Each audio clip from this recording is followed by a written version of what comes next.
Happy Mother's Day sa mga kapatiran, mga nanay na. Pati po ating mga nasa Facebook Live, sina Sister Selly Orbano, Sister Beauty Nuno, all the way ata ito from Lawag.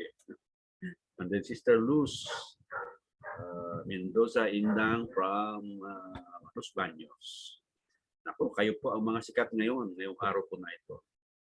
Mga nanay. At syempre, ang may bahay nandito kasama. Hindi lamang po siya nakukuha sa camera. Kasi maliit po itong camera natin ngayon. Itong laptop natin. At ang mga datihan na sa Zoom na mga nanay. Kasama natin si Sister Rose, Sister Mar, at saka si Sister Jinky. Pero ba akong nakalita? Delikado ako pag may nakalita ako. Anyway, sa lahat po ng mga nanay na nanonood, nakikinig, makakapanood pa ng ating pong pag-aaral ngayon. Happy Mother's Day. Ang aking nanay, sana mabasa niya ito, mapanood niya ito. At okay masabi sa kanya, binabati ko siya. Kasi po, ang ating paksa, may kinalaman sa mga nanay. At nagugulat po siguro kayo, ano po, baka first time yung marinig na parang nanay ang Diyos. Hindi naman siguro. Pero ngayon po pa lamang po ito ma-deliver na lesson.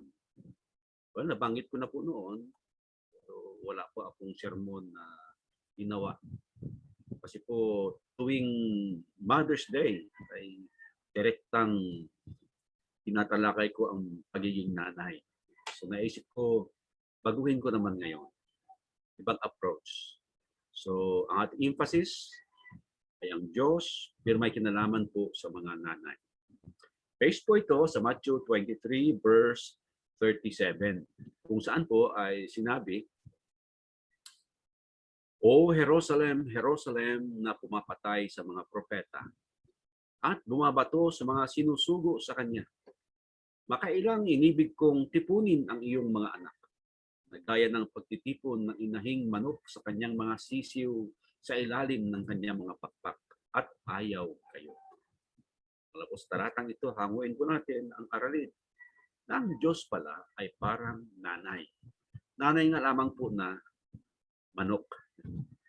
At kung bakit, ano po, ay malalaman natin na ihambing po siya. Isa po itong paglalarawan, siyempre, na napakagandang tanawin ang isa pong inahin na nasa ilalim ng kanyang mga pakpak ang kanyang mga inakay, kanyang mga anak. At maalala ko ang kwento ni Brother J.C. Palak na narinig din niya ang kwento mula daw kay Brother Bob Buchanan na sa kanila pong pagbibiyahe at ibang mga dako sa Pilipinas, napunta po sila sa isang lugar at noong isang gabi ay nakita daw po niya ang isang manok, isang inahin na nasa ilalim niya, ilalim ng kanyang pakpak ang mga anak niya, mga sisiw niya. Gabi po yun. Kinabukasan ay nakita pa rin niya, nagtataka siya, bakit ganun pa rin ang itsura ng inahin na yun. Yun po pala, ang inahin na yun ay patay na. Pero ang kanya pong itsura, nung makita niya unang-una ay ganun pa rin, na ang mga pakpak ay nakabuka at nasa ilalim po nito ang kanyang mga sisiw.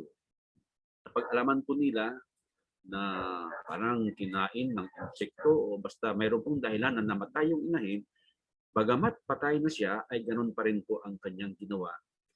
Nasa ilalim pa rin po niya, pangangalaga pa rin po niya ang kanyang mga sisiw. So, paglalarawan po ito ng Matthew 23, patungkol po sa mga sa kalagayan o sitwasyon ng Jerusalem o ng mga Israelitas po noon.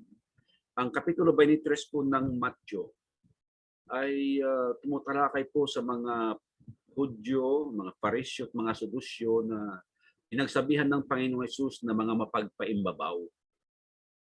Kaya nabanggit po niya na ang Diyos ay ninais na tipunin sila arugain sila.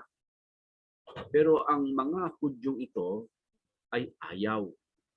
So yun po ang pinaka-background ng paglalarawang ito. Ang Diyos bilang ina ng mga tao ay tinulad siya sa kanyang concern, sa kanyang pag-care sa mga Israelitas. Sa iba pong mga paglalarawan, ang Diyos ay tinuring na asawa ng Israel, tulad ng nasa Jeremias 31:31, na sila ay nakipagkasundo sa Diyos, ang mga Israelitas. Kailang sabi doon ay sinira nila ang kanilang tipanan, bagamat sila ang kanyang asawa. So sa Bible po, maaaring isang Diyos at iba-iba ang paglalarawan sa kanya, depende po doon sa pinaka-konteksto. So ngayon po sa ating pagtalakay, nitong ating paksa ay inilalarawan ang Diyos bilang isa pong inahing manok, bilang isang ina. Kaya ating tatalakayin, number 1, na ang Diyos ay katulad ng mga inahin o ng nanay na inaabot ang kanyang mga anak. Pangalawa, ang Diyos ay katulad ng mga nanay na iniipon niya ang kanyang mga anak. And then lastly, ang Diyos ay katulad ng mga nanay na pinagtatanggol niya, pinoprotektahan niya ang kanyang mga anak. So number 1, God, like mothers, reaches out to His children. Sa kasaysayan po ng bansang Israel, ay mababasa po natin, maunawaan po natin mula sa Lumang Tipan, ulit-ulit na po na nire-reach out sila ng Diyos. Ang sabi nga po niya, makailang inibig kong tipunin ang iyong mga anak. So makailang beses, yan po ibig niyang sabihin. Maraming beses na nais ng Diyos na tipunin ang mga anak ni Israel. Ito po sila, ang mga Israelitas, ang matuturing natin na mga tao ng Diyos sa Lumang Tipan. Nakipagkasundo ang Diyos sa kanila at sila naman ay nakipagkasundo. Maalala po ninyo doon sa pagbibigay ng 10 kautusan sa Exodus chapter 19. 3 months after na lumabas po sila sa lupain ng Egypto, ay meron pong kasunduan na nangyari. Magitan po ni Moises na umakyat doon sa bundok. Kinuha po niya yung 10 Commandments, binaba niya at sinabi niya na ito ay ang kautusan ng Diyos at sila ay tuturing na mga bayang higit sa lahat ng mga bayan kung sila ay susunod sa kautusan ng Diyos at sila naman po ay umuo. At mula po doon sa kasaysayan po nila, ay maraming beses silang umalis, lumayo sa Diyos. At ang Diyos naman, ilang beses po silang pinababalik, iniipon po sila. So yun po ang pinaka-background po nito. Mga Hudyo sa panahon ng Panginoong Jesus, specifically ang mga Fariseo at mga Sadusyo, ay kinontra, sinalungat, at ninais pang saktan, inayawan ang ating Panginoong Jesus. Kaya sabi ng Panginoon sa kanila, "Oh, Jerusalem, Jerusalem, na pumapatay sa mga propeta at bumabato sa mga sinusugo sa Kanya." Yung effort ng Diyos na sila ay ma-reach out. Magpadala siya ng mga propeta, pero inaayawan, tinatanggihan ng mga Hudyo. At hindi lang basta po tinatanggihan, sila rin po ay pinagbabato at pinagpapatay. Ganun po ang pagiging mapagpaibabaw ng mga tao ng Diyos, ng mga Israelitas. Sa Lumang Tipan, Unang Hari, Kapitulo 16, isang halimbawa, ang isang masamang babaeng nangangalang Jezebel na pinagpapatay niya ang mga propeta nung panahon po ni Elijah. At si Elijah nga lamang ay nakatakas.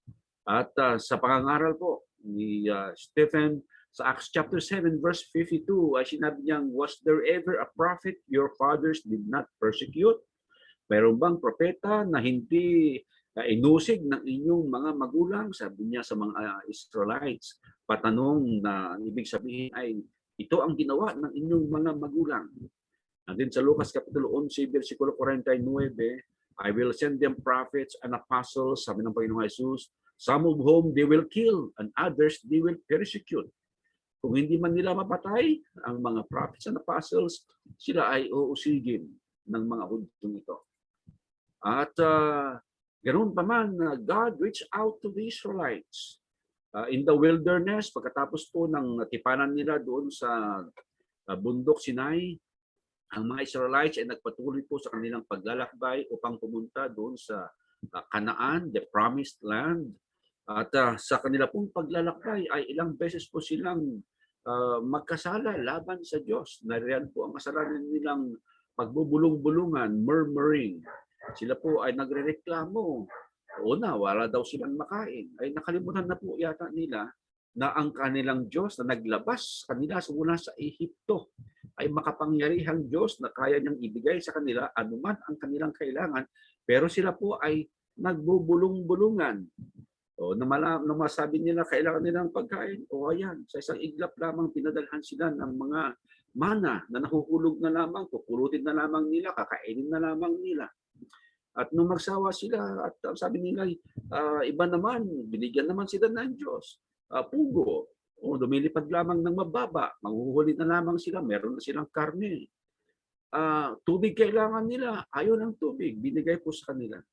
At dahil mapait ang tubig, nagreklamo sila o ginawa ng paraan, isang himala, tumamis ang tubig. At anuman pong mga kailangan nila ay agad-agad na inibigay po sa kanila. Ang record ay nasa Exodus Kapitulo 14 hanggang Kapitulo 17. Dito rin po ay nakasulat ang kanila pong mga pagrireklamo. At sa kanila mga pagrireklamo, makikita po natin, God provided them. It was God reaching out to the Israelites. Ayaw ng Diyos na sila ay mawala, tuluyan ng lumayo sa Kanya. Kaya sa kanila pong mga pagrereklamo, tinutugunan ng Diyos. Nakarating po sila sa Canaan after 40 years ng wandering po nila sa wilderness. Una po nakita nila, alam niyo po, uy, maganda pala, yung mga hari. Isip-isip po nila kasi ang mga neighboring na mga bansa ay merong mga hari. Sabi ng Diyos, kung kayo ay hihingi ng hari, aalipinin niya kayo. Ang inyong mga anak ay gagawin niyang sundalo at kayo ay magbabayad sa kanya ng tax. Pero kapilit po ang mga Israelites. Gusto po nila isang hari.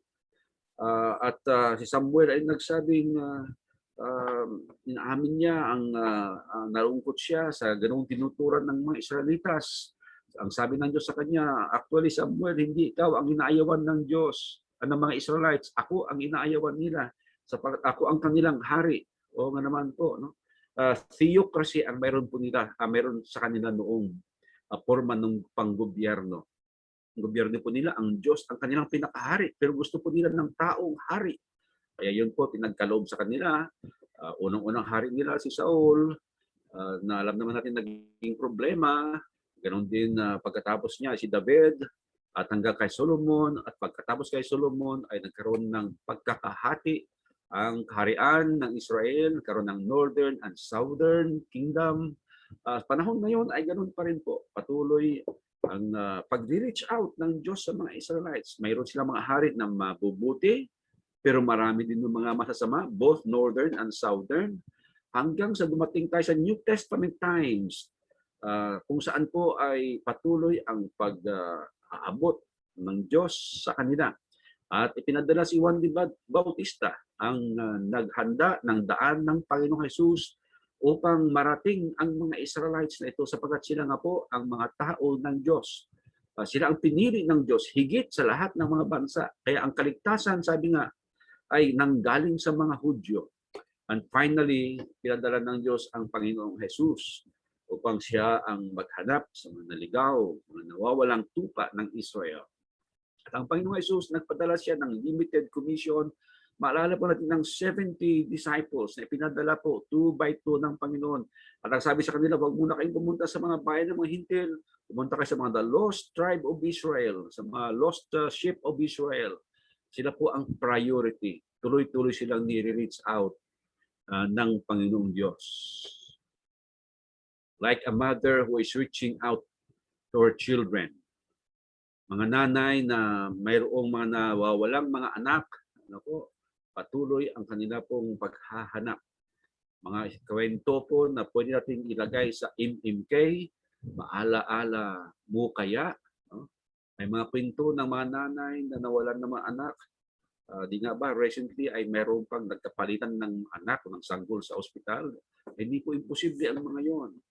At meron pa akong alam na mga kwento na ang mga anak po nila ay napunta sa ibang mga tao, ah, napunta sa ibang mga lugar, nakarating sa ibang mga bansa. At ang iba sa kanila ay nagka-reunite na lamang po. Nagkita-kita na lamang sila nitong mga huling mga panahon na malalaki na po ang kanilang mga anak. Ang iba po kinakailangan magpa-DNA pa, DNA test, upang masigurado na siya nga ay family. No? Siya nga yung nawawala niyang anak. At yan po ang kwento. Marami pa rin po hanggang ngayon ang nasa ganoong sitwasyon. At tulad nga po ng isang ina, ang isang inang naghahanap ng kanyang mga nawawalang mga anak ay ang larawan ng Diyos sa kanya pong relasyon sa mga Israelites. At sa kanyang pagkakita, pagkasumpong po sa kanila, iniipon po niya. God is like a mother who gathers his children. Tapos na ma-reach out, nais niyang ipunin sila. Sa lumang tipan ay meron pong pag sinabi ang Panginoong Diyos, parang itong kondisyon, no? Upang maipon niya ang mga Israelites. Nasusulat po ito sa Deuteronomy chapter 30 verses 1 to 3. Bago po ang kapitulo 30 ay nagbigay ang Diyos ng mga conditions na sinasabi niyang ito ang gagawin ninyo. No? Kapag ito ang ginawa ninyo, kayo ay maikakalat sa buong mundo. Oo, aalipinin kayo ng ibang bansa, sasakupin kayo, dadalhin kayo kung saan-saan. Pero kapag kayo ay naging mabuti naman, naging matuwid naman, ay ganito naman ang mangyayari sa inyo. Yan ang naging pagtuturo or instruction ng Panginoong Hesus sa kanila. At sa verse 1 to 3 ng Deuteronomy 30 ay sinabi, at mangyayari, yung kondisyon para sila ay ipunin. At mangyayari na pagka ang lahat ng mga bagay na ito ay darating sa inyo, ang pagpapala at ang sumpa na inilagay ko sa harap mo at iyong mga dinidilihin sa gitna ng lahat ng mga bansa sa pinagtabuyan sa iyo ng Panginoon mong Diyos. At magbabalik ka sa Panginoon mong Diyos at iyong susundin ang kanyang tinig ayon sa lahat na iniutos ko sa iyo sa araw na ito, ninyo at ng iyong mga anak, ng iyong buong puso at ng iyong buong kaluluwa. Ito na. Ay babawiin nga ng Panginoon mong Diyos ang iyong pagkabihag at mahahabag sa iyo at ibabalik at titipunin ka sa lahat ng mga bayang pinagkalatan sa iyo ng Panginoon mong Diyos. So yun po, ang binitawang pangako ng Diyos sa kanila. Kapag sila ay bumalik, iipunin sila, ibabalik sila kung saan sila dararapat. Verse 4, kung ang bihag sa iyo ay nasa kaduluduluhang bahagi ng langit mula rooy, titipunin ka ng Panginoon mong Diyos at mula rooy, kukunin ka at dadalhin ka ng Panginoon mong Diyos sa lupain ng inari ng iyong mga magulang at iyong aariin at gagawin kanya ng mabuti at pararamihin kanya at ng higit kaysa iyong mga magulang. Ito pong sinabi sa kanila.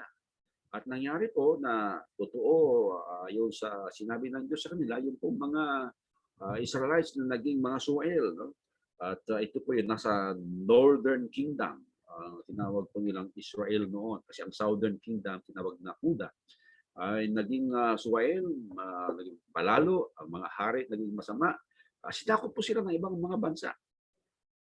Well, ganoon din naman doon sa Huda, ay mayroong pagsakop din sa kanila.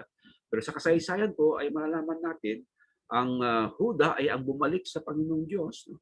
At ang 10 tribes ng Northern Kingdom ay hindi na po nakabalik. Ibig sabihin hindi po sila bumalik sa Panginoon kaya hindi po sila nakabalik kung saan po sila nararapat doon po sa Israel o sa tinatawag na Jerusalem. So yun po ang backgrounder ng pagtitipon ng Diyos sa mga Israelites. Well, spiritually po, ang Diyos ay meron namang paraan. No? Paano niya mag-gather, maiipon ang mga mahal niyang tao no? Mula pa noong pasimula. Siya po ay mayroon ng panukala, mayroon na pong plano kung paano niya iipunin muli ang mga mahal niyang nilalang. Genesis Kapitulo 3, versikulo 15 ay ang tinatawag natin na seed promise, ang binhi ng babae na siyang tatalo sa Diablo At ang tinutukoy po na seed of the woman ay wala pong iba kundi ang Panginoong Jesus. Ang seed o ang binhi, ayon sa Genesis 12, ay pinangako kay Abraham. Kung saan ay sinasabi, verse 3, at pagpapalain ko ang mga magpapala sa iyo, at susumpain ko ang mga susumpa sa iyo, at pagpapalain sa iyo ang lahat ng angkan sa lupa. At ito ay mangyayari sa pamamagitan ng Panginoong Jesus, na sa pamamagitan niya, binagbigay ni Abraham, pagpapalain ang lahat ng angkan sa lupa. Galatia 3:16, ngayon kay Abraham nga sinabi ang mga pangako at sa kanyang binhi. Hindi sinasabi ng Diyos at sa mga binhi. Naggaya baga sa marami, kundi gaya sa iisa lamang at sa iyong binhi na si Kristo. Ito po ang panukala ng Diyos na ang Panginoong Jesus doon pa sa pasimula ay pinangako na ang kanyang pagdating. At siya ang magiging dahilan upang ipunin muli ng Panginoong Diyos ang mga tao, ang mahal niyang tao. Sa pagkakataong ito, hindi lamang po mga Israelites na, kundi ang lahat-lahat na po. Kasi ang sabi ay lahat ng mga bansa ay pagpapalain ng dahil sa binhi, ang lahat ng angkan sa lupa. So that would include the Israelites and even the Gentiles. At kung paano nangyari, susundan po natin na sa Panginoong Jesus at ang kanyang iglesia ang katuparan po nito. Galatia 4:4, datapwat nang dumating ang kaparahunan, ay sinugo ng Diyos ang kanyang anak na pinanganak ng isang babae na pinanganak sa ilalim ng kautusan. Ayun po, ang kaganapan ng plano ng Diyos, ang pagdating ng Panginoong Jesus. Galatia 3:26-28, sapagkat kayo lahat ay mga anak ng Diyos sa pamamagitan ng pananampalataya kay Kristo Jesus. Sapagkat ang lahat na sa inyo ay binautismuhan kay Kristo, ay ibinihis si Kristo. Walang maging Hudyo o Grego man, yan na po, no? Walang maging alipin o malaya man, walang maging lalaki o babae man, sapagkat kayong lahat ay isa kay Kristo Jesus. At kung kayo'y kay Kristo, kayo nga'y binhi ni Abraham at mga tagapagmana ayon sa pangako. Yung kanya pong plano, panukala na ikunin ang lahat-lahat bilang Diyos, katulad ng isang ina na iniipon niya ang lahat-lahat niyang mga anak. Inahin na iniipon niya ang kanyang sisiyo, ay meron ng katuparan sa Panginoong Jesus at sa kanyang iglesia. Episode 3:5 hanggang 10 ay yung hiwaga na tinatawag ni Pablo, hiwaga ni Kristo, ay yun po pala na ang mga hintil ay maging mga tagapagmana rin naman. Mga kasangkap ng katawan, mga bahagi sa pangako na kay Kristo Jesus pamamagitan ng Ebanghelyo. At saan ito nangyari? Nangyari ito sa iglesia. Verse 10, upang ngayon sa pamamagitan ng iglesia ay maipakikilala sa mga pamunuan at sa mga pakapangyarihan sa sangkalangitan ang kapuspusan ng karunungan ng Diyos. Tulad ng ina na nakasamang muli ang mga anak ay ang larawan po ng Diyos na mayroong katuparan ang kanyang mga plano sa pamamagitan ng Panginoong Jesus. Ito po larawan ng paghahanap ng kanyang dalawang anak at nung nakita ang kanyang dalawang anak ay ganoon at ganoon na lamang ang tuwa ng nanay po na ito. Para din namang inahin. Nag-isa lang dati ang kanyang anak, hinahanap ng iba, at nang makita ay ganoon din naman po ang tuwa niya. Next point po natin, ang last point for this study, ang Diyos ay katulad ng mga nanay na pinoprotektahan ang kanyang mga anak. Okay? Ang talata po natin ay 1 Kapitulo 10, versikulo 28, kung saan po ay sinasabi, at sila ay binibigyan ko ng walang hanggang buhay at kailanmay. Hindi sila malilipol at hindi sila aagawin ng sinuman sa aking kamay. Paglalarawan po ito ng isang pastor na nangangalaga ng kanyang mga tupa, ng kanyang kawan. At sabi ng Panginoong Jesus, I am the good shepherd. Ako mabuting tupa at willing na siya na magbuwis ng sariling buhay para sa mga tupa po niya. At ito'y isang kasiguruhan, katiyakan na sinasabi niyang ang kanyang mga tupa o ang kanyang, kung sa ating pag-aaral ngayon, ang mga anak, ang mga sisiyo ng inahin ay hindi malilipol, hindi sila aagawin ng sinuman sa kanyang kamay. Yung nga lamang, palagi kong sinasabi, huwag lang lumundag yung tao mula doon sa kamay ng Diyos. Huwag lang aalis yung sisiw sa ilalim ng proteksyon ng mga pakpak ng kanyang ina. Kapag lumayas naman doon, lumayo siya doon, umalis siya sa ilalim ng pakpak ng nanay, siya ay maaring makain ng mga mababagis na mga hayop o ng daga o ano pa man. Okay? Pero ang taong mananatili sa proteksyon ng Diyos at hindi lalayo ay pinangakuan na walang makakaagaw sa kanya. Isaiah 41 verse 13, For I, the Lord your God, hold your right hand. It is I who say to you, fear not. I am the one who helps you. Ako ang tumutulong sa iyo, sabi ng Diyos sa kanila. Isaiah 41 verse 10, Fear not, huwag matakot, for I am with you. Be not dismayed, for I am your God. I will strengthen you. I will help you. I will uphold you with my righteous right hand. Psalms 23, 1-3, ang familiar and popular, that the Lord is my shepherd, I shall not want. He makes me lie down in green pastures. He leads me beside still waters. He restores my soul. He leads me in paths of righteousness for his name's sake. Isaiah 49 verse 15, Can a woman forget her nursing child, that she should have no compassion on the son of her womb? Even this may forget, yet I will not forget you. Ang mga nanay ay maaari pa nilang makalimutan ang kanilang mga anak na galing sa kanila, sabi niya. So maaari din sila makalimut, pero ako, sabi ng Diyos, I will not forget you. Kaya assurance po niya. Psalms 40 verse 7, As for me, I am poor and needy, but the Lord takes thought for me. You are my help, my deliverer. Do not delay, oh my God. 1 Peter 5, 6-7, sa New Testament naman po tayo, Humble yourselves, therefore, under the mighty hand of God, so that at the proper time, He may exalt you, casting all your anxieties on Him, because He cares for you.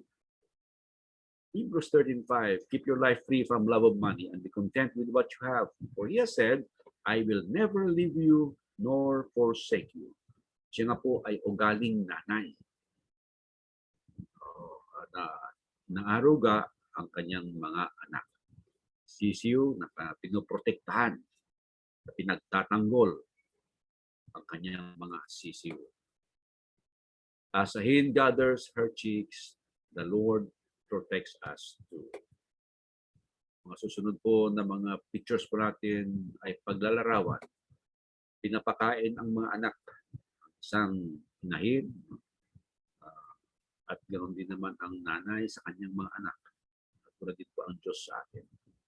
Kahit na isang kain, isang tuka, ang inahing manok, ay papakainin pa rin niya. Bibigyan niya ng priority ang kanyang mga anak. Sa ating larawan, 4 na anak, kaunti na lamang yung kanin po nila. Pinapasyal din ng mga anak, manok man, tao man, at siyempre po ang Diyos magbibigay sa atin ng pagkakataong ganito. At nagpapahinga din, relax na relax ang inahin kasama ang kanyang mga anak. At ang nanay nasa duyan kasama ang mga anak. Pinapainom din ng mga anak. O napakabuting paglalarawan ng Diyos. Paghahambing sa isang inahin na naabot,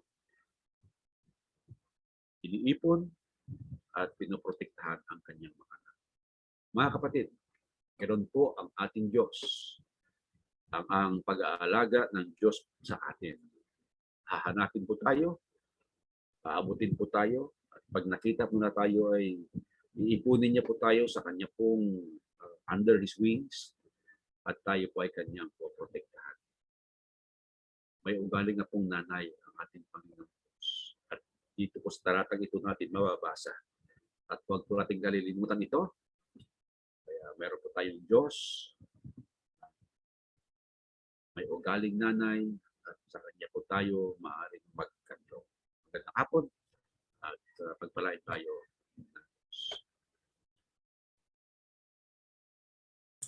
Okay, thank you very much, Brother Jun, sa isang magandang mensahe patungkol sa Mother's Day. Let me just share my screen. Okay.